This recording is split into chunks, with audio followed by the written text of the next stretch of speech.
સ્થાનિક સ્વરાજની ચૂંટણીઓમાં જે રીતે લોકોની વચ્ચે માહોલ હતો, સરકાર સામેની નારાજગી હતી, ભ્રષ્ટાચાર અને ગેરવહીવટથી લોકો હેરાન પરેશાન હતા. પણ પરિણામો જ્યારે આવ્યા ત્યારે અપેક્ષાથી વિપરીત પરિણામો આવ્યા.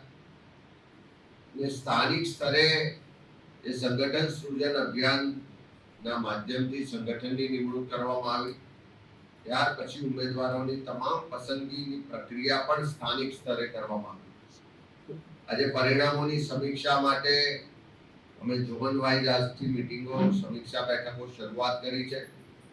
આજે 2 તારીખે દક્ષિણ ગુજરાત, આવતીકાલે ઉત્તર ગુજરાત, 4 તારીખે મધ્ય ગુજરાત અને 6 અને 7 તારીખે સૌરાષ્ટ્રની સમીક્ષા થવાની છે. જિલ્લા પ્રમુખશ્રીઓ, જિલ્લાના પ્રભારીશ્રીઓ, તાલુકા શહેરના પ્રમુખશ્રીઓની હાજરીમાં વિગતવાર માહિતી મેળવી રહ્યા છે. જે પણ અત્યાર સુધી સમીક્ષાઓ થઈ એમાં એક જ સૂર ઉઠે છે કે ભારતીય જનતા પાર્ટી સામે લોકોમાં ખૂબ નારાજગી હતી, ખૂબ આક્રોશ હતો.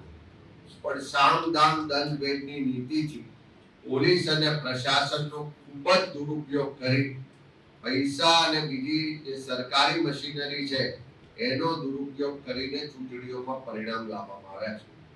સુરત સહિત અનેક જગ્યાએથી જે રજૂઆતો, પુરાવા મળ્યા કે ભારતીય જનતા પાર્ટીના ઉમેદવારો ચૂંટણી લડતા હતા એના કરતા પોલીસ અને પ્રશાસનના અધિકારીઓ જાણે ભાજપના કાર્યકરો હોય એ રીતે ચૂંટણી લડ્યા છે, એવી વિગતો અને પુરાવા સહિત રજૂઆતો પણ મળી છે.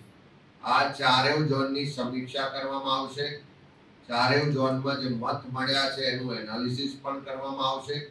જ્યાં પણ સંગઠનમાં ત્રુટિઓ રહી ગઈ, સંગઠનમાં જવાબદાર લોકોએ કામ નહીં કર્યું હોય, કોઈ એન્ટી પાર્ટી એક્ટિવિટીમાં ભાગ લીધો છે, એવા તમામ લોકો સામે આ સમીક્ષા બેઠક બાદ પગલાં પણ લેવામાં આવશે.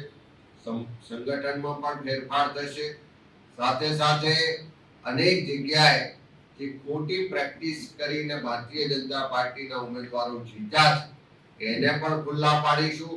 જે અધિકારીઓ, જે પોલીસ તંત્રના લોકોએ ભારતીય જનતા પાર્ટીનો હાથો બનીને કામ કર્યું છે એના પણ પુરાવા જ્યાં જ્યાં મળ્યા છે એની સામે પણ આવનારા દિવસોમાં કાયદેસરની કાર્યવાહી પણ કરીશું ને એને જવાબ આપવો પડે એવી સ્થિતિમાં પણ લાવીશું.